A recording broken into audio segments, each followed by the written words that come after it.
Hi you guys, it's Vlogmas day 2 and I am so bad at this. Today I just ended up having to do a bunch of work on my computer and I forgot to open up my thing. I'm so sorry. But I'm going to try to get some sunset stuff and maybe talk to you then. So I'll have a different kind of Vlogmas. It'll be like Vlogmas Lisa style. Oh my god, this guy's pants are so low down that they're under his butt.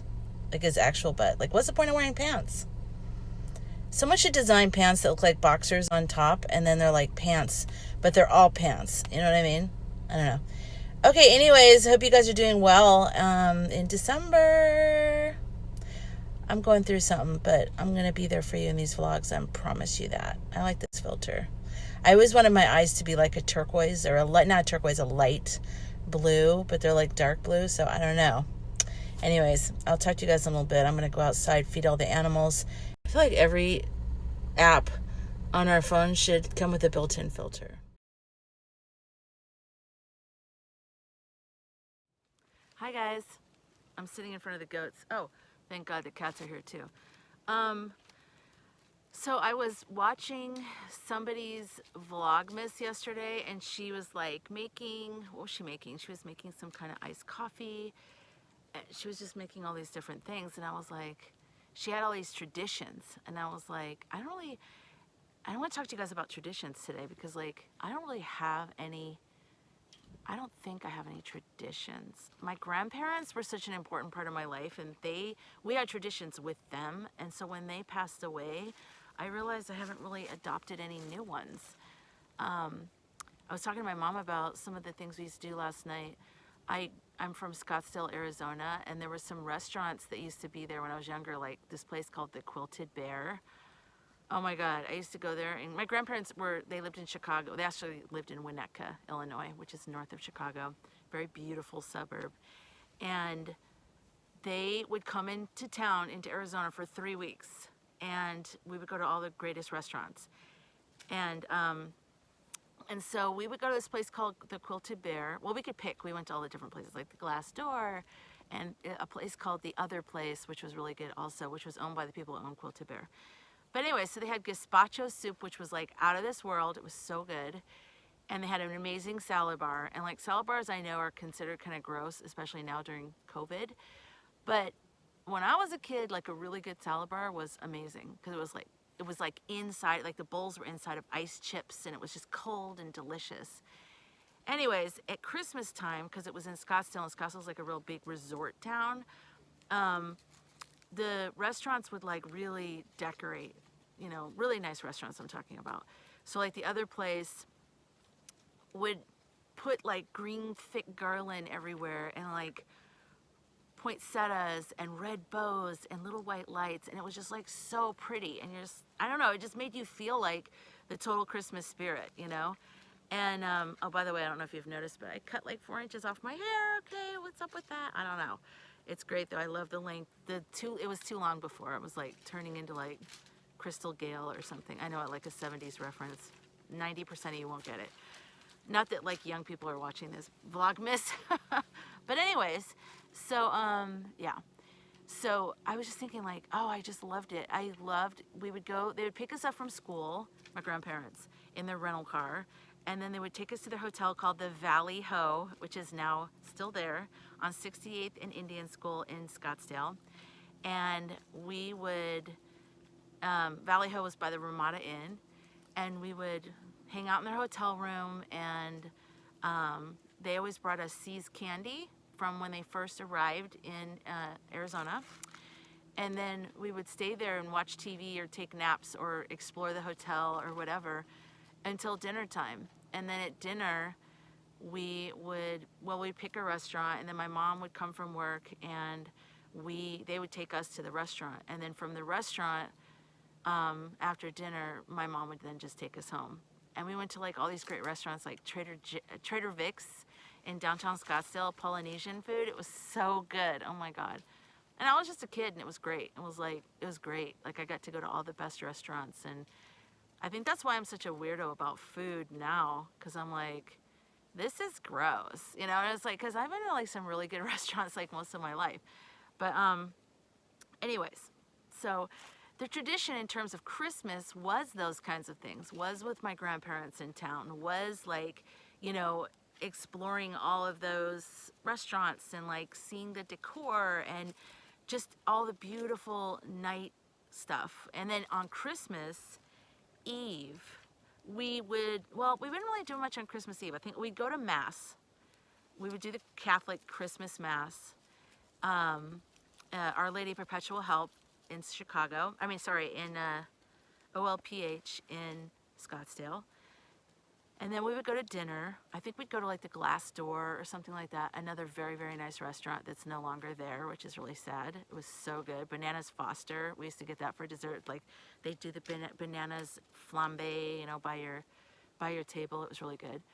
And then what would we do after that? And then we would like, yeah, and then Saturday morning, or sorry, not Saturday, Christmas morning, we would, I think they would let us open one present, but we'd have to wait until my grandparents got there, which they're older. I mean, for crying out loud. So we'd wait and wait and wait. So finally they'd get there and we'd open all the presents and then they would leave and we would spend the rest of the day playing with the presents. And then my mom would make a big Christmas dinner and my grandparents would come back and then we would, you know, just have a really great Christmas dinner with like turkey and everything. But when my parents divorced and my mom kind of went into a depression and all this other stuff and got kind of weird, we still continued that, but it was different, you know? So I don't know if any of you watching this have experienced anything like that, but you know, a death in the family or a divorce or any kind of other major event that just sort of alters everything. So it's like on the one hand, I completely understand what it's like to have traditional, you know, the family and the grandparents and the dinners and all that kind of stuff. But then I also understand you're not even, like what it's like when you're not even sure if there's going to be any presents. You're not even sure if there's going to be anybody gathering. But because my grandparents would still come in town, we'd still go to the restaurants no matter what was going on. We'd still go to the restaurants. We'd still kind of go through the whole thing, but in a different version. And it was very hard for us because it was like, oh, you know, because there was so much actually going on in our lives that it was like really hard to like be festive. But I mean, my love for my grandparents, I think I can say this for my brother and my sister, is what made us do it. Plus they're just wonderful people, and my uncle. But I love Christmas. I do. I love the holidays. I don't get depressed because it's the holidays. I get more depressed by people thinking that we have to be a certain way. That's what depresses me. Because I think, you know, being nostalgic or, you know, just thinking about memories or maybe just having a cup of cocoa and petting your dog, like whatever your thing is that makes you feel good, I think that should be okay. And I feel like there's so much pressure on what we're supposed to do. And this is now bringing me back around to the blessing of COVID, which I hate to say that because it's very serious and I know people have lost their lives, but the blessing of COVID in my eyes is that everything's had a big hard reset. And people who probably never would do anything differently are being forced to do things differently. And so they're finally understanding the variety of different ways that we can experience life and holidays and birthdays and all this other stuff. So yeah, so I don't know. I do need to get some new traditions. I probably do have traditions. I'm just right now not thinking about it. But I've been wanting to record for my dream podcast for a while. I recorded, I think, an episode right when COVID started, and then it got kind of foggy for me. I did record a couple interviews that I haven't released yet. And then I have to start getting ready for the film festival because I have the Ag and Art Film Festival, so I have to get ready for that. And that just pulls me in. And that was like a whole thing of like trying to figure out, is there going to be a film festival? So anyways, I ended up doing it outside, and I'll talk about that another day, but it worked out. But the first farms that I was going to do it on, most of them burned in the fire that happened in August, and the film festival was supposed to happen a month later. It was the night before I was going to release the tickets and start the ticket sales. So I had mapped out the whole schedule, which is very complex. Mapped out the whole schedule. We were going to do outdoor screenings at farms. And then that night, before I was done with all that night, the fire ripped through the town. And all but like 2 of my locations burned. And so it changed everything. I had first decided if I want to still do it. And I did, because I mean, for the film festival starts in November for me, because that's when I start gathering films, and I just start imagining the early sketches of what I think the festival will be like next year. So, you know, and there was a lot of films, and there was a list of, and I thought, you know, people need to hear stories, because I think the town was very depressed. I think, you know, obviously it was very traumatic what happened here. I was also, where I was here, was evacuated. We didn't know if the goats were going to be alive, because there was no time. They wouldn't get in the trailer. So we didn't know what was going to happen. Luckily, I was able to get out my dogs, the people, but lots of structures here burned, as I showed you guys yesterday. So it's very traumatic. You know, it's very traumatic. And so I thought, you know, in trauma, like for me, stories are good. Like that's why I think during the Depression, like movie theaters really took off, because it's like, you know, people want that escape. They want the story. They want the hopeful feeling. They also just need to hear about somebody else's story. And so yeah, it ended up being a really positive experience, but that was that. And then, I don't know, it's just been weird. It's been weird for all of us. And I just want to say, if you have like a weird, different kind of year, or you're struggling to do the traditional things, and you're kind of just, you feel like you're just going through the motions and it doesn't feel like it used to. First of all, you're not alone. I completely get it. I feel the same way. And second of all, I don't know. I just don't think it's as important as people make it out to be. I think it's important, but like, I really do think people like make things too important. And then I think that's why people start to get like, oh, I'm gonna kill myself. Like, it's like, stop. Like, God, if that shit is more important than your life, that's bad. Like, we can't do that. We can't live like that. It's not good. No. The cats are all around here like, are we gonna have dinner, or are you gonna just talk into that square thing? I don't know. We're just wondering. Okay, let me get my stuff and let's walk around a little bit. Just want to show you what my view has been this whole time. That's the vineyard over there with the Black Hills in the background. And I'm gonna walk with you down this row here. Oh gosh, hold on just a second. Let me just walk down here. This is where I was with Jennifer last night. So it's very pretty here, you know, it's beautiful, tranquil. So it's interesting because there's a lot of trees that have died, but then it's also the fall, you know, so there's like lots of leaf drop and all that kind of stuff. This is so pretty though. Even though it's burnt, it's still pretty, right? I don't think it's gonna be like a gorgeous sunset tonight like it was last night. Okay. So this is when there's a lot of rain, right here in this little gully here, that gets rushing water, believe it or not. And it comes down from behind that big oak tree there, from up in the upper part, and then it comes down through there and then down through there. I also want to show you something. This big cluster of oaks here.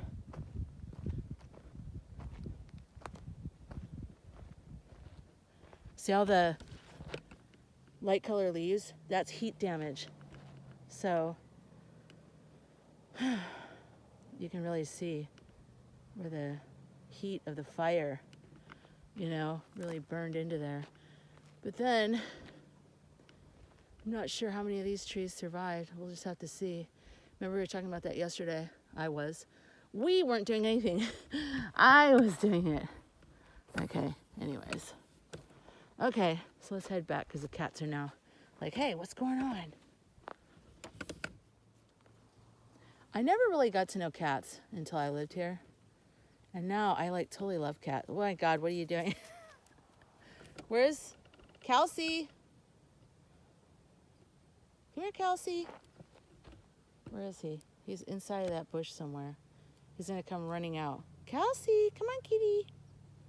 Come on. Kelsey. There he is. He's like a wild animal with little white boots on. These white boots were made for walking. I like him. He's very wild. He's like, looks all soft and pretty, but he's like very like wild farm cat style. And that's Griffin. That's his friend. So they're like two guys. Two guys. And then that's Tigra, who's kind of a bee to everyone. Hi, Kelsey. Isn't he pretty? You can't really pet him, though. Swear to God. So here's the goats finding the tiny little green grass that's growing and eating it. It's almost time to feed them, too.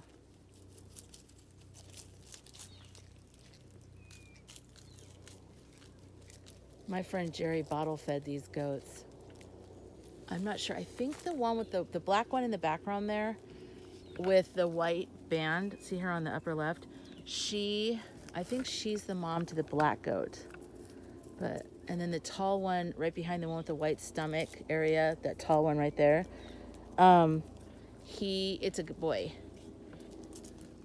But he's gelded or whatever. I don't know what you call that.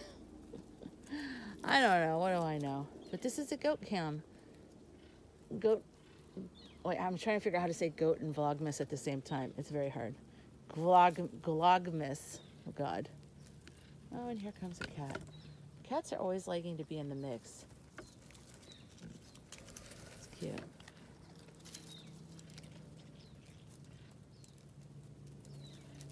I'm obsessed with watching this guy on YouTube. Every night I watch him. He feeds raccoons. I am obsessed because he knows a lot about them. He's been doing it for like 20 years. When his wife passed away, she made him promise that he would continue to do it. So they come up and they trust him. They come up to his patio, but they're still wild, you know. And he gives them like chicken hot dogs and grapes and things like that, cookies. But everything seems kind of in balance, I think. But it's kind of cool. It's very relaxing, and he's just such a loving man, like, towards the animals. And to see wild animals, like, trust him, and they're not in cages, you know, I don't know, I just really appreciate it. Hi, Kelsey. He lets me pet him, but then it's like, he'll go, okay, you can pet me, but then that's enough. But I know that's how a lot of cats are. Let's get closer. Hi, goatsies. You guys want some of this stuff here? Let's see if she'll eat this. Oh, yeah. Liquid gold. He's like, what's going on over here? You got something in your mouth. Okay, let's see what I missed out. Let me give you this stuff. I don't even know if this is actually good for you. What if it's not? And then I'm responsible for the carnage.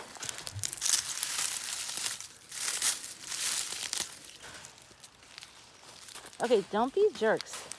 Let her have it. Ugh, that didn't work out well.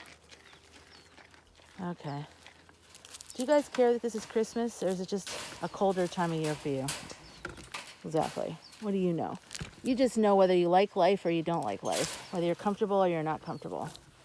Look at her. She's like, she can go to the other side. I don't know why she's doing that. There's an opening over there. But okay. Whatever. I know how it goes. Hi. Are you a good boy? I know you're looking to see if there's any... You're like, is that stuff edible? No, it's not. Sorry. Sorry, guys. Okay. They're like, why are you bothering us? It's time for us to eat, man. Oh, look his back. Kelsey. He ran away like, I don't need any of you. And now he's like, wait, actually, what are you guys doing? Let's see if he goes in there. He might be trying to show off.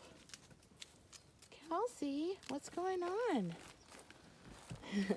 They really want stuff from me. They're like, where's... Sorry, I thought I heard something. Okay. We should show you the chickens sometime. I keep doing we. I'm such a collaborative person. I say we all the time. I actually have to stop myself in emails, like professional emails. I have to say I or me. It's a weird thing. Do you guys do that? Does anybody reading or watching this do that? We do it, right? Ghetto bird. Sorry. What are they doing? What are you guys doing over there? Come on, Sparky. Look at Pickles. Thinking he's all adventurous. What's he doing? Pickles! There's Sparky.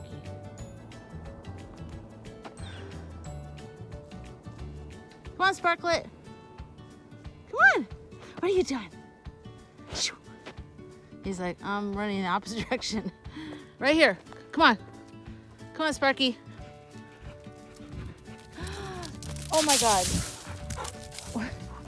Pickles, come on, over here. It's more mild. Jesus, Sparky's lost his M&F in mind. Come on, let's go.